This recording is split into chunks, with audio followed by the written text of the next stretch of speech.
তোমাদেরকে square part joint কীভাবে করতে হয় সেটা দেখাবো। তো তোমরা অলরেডি বিট কীভাবে টানতে হয় সেটা শিখে গেছো।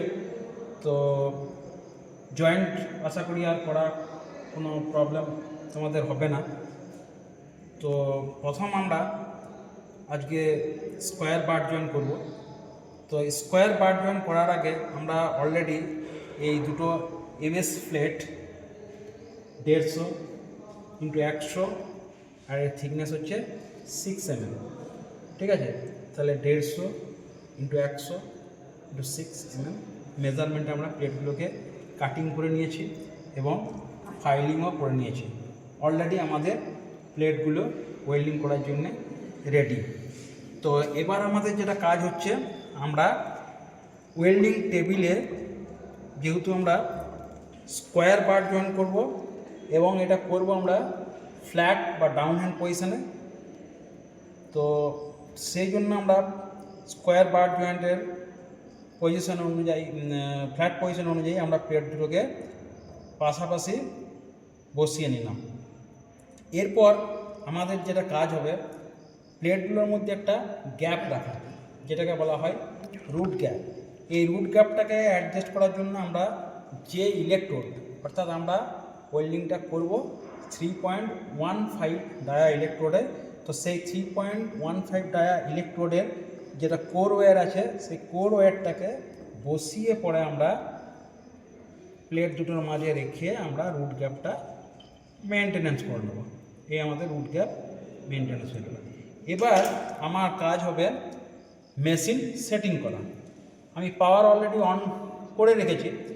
এবার আমরা জানি যে 3.15 ডায়া ইলেকট্রোড ব্যবহার করলে আমরা 90 থেকে 110 বা 120 পর্যন্ত আমরা কারেন্ট অ্যাম্পিয়ার ইউজ করতে পারি। তো আমরা মেশিনে কারেন্ট সেটিং করে নেব। ভোল্টেজটা আমি এখানে অ্যাডজাস্ট করে নেব 90 থেকে 110 বা যেভাবে অ্যাডজাস্ট করবে, মিনিমাম তোমার 90। তো 90 আমি কারেন্টটাকে অ্যাডজাস্ট করে রাখি। এবার আমি যেভাবে ইলেকট্রোডটাকে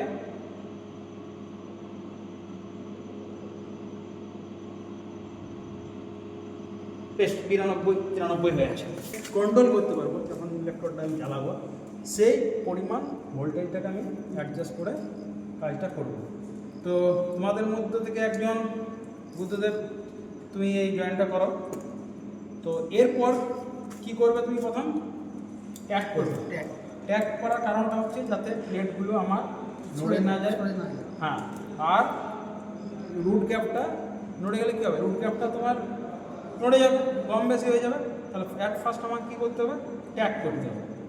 তো তুমি হেলমেটটা অলরেডি করে নাও।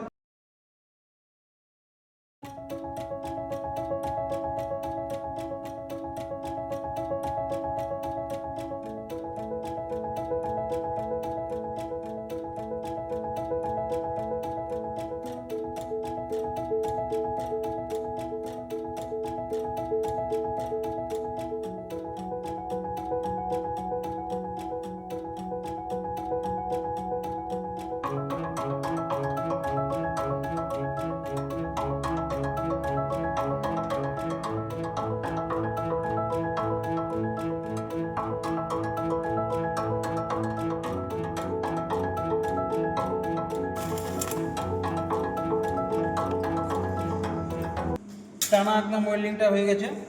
এবার আমাদের যে কাজটা হবে সেটা হচ্ছে চিপিং করা।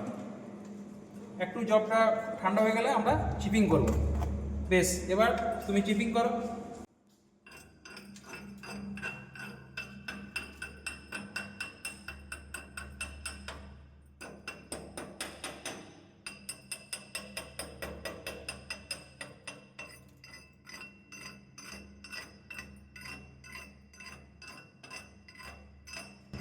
এবার ওয়্যার ব্রাশ দিয়ে যে স্প্যাটারগুলো রয়েছে সেই স্প্যাটারগুলোকে পরিষ্কার করো।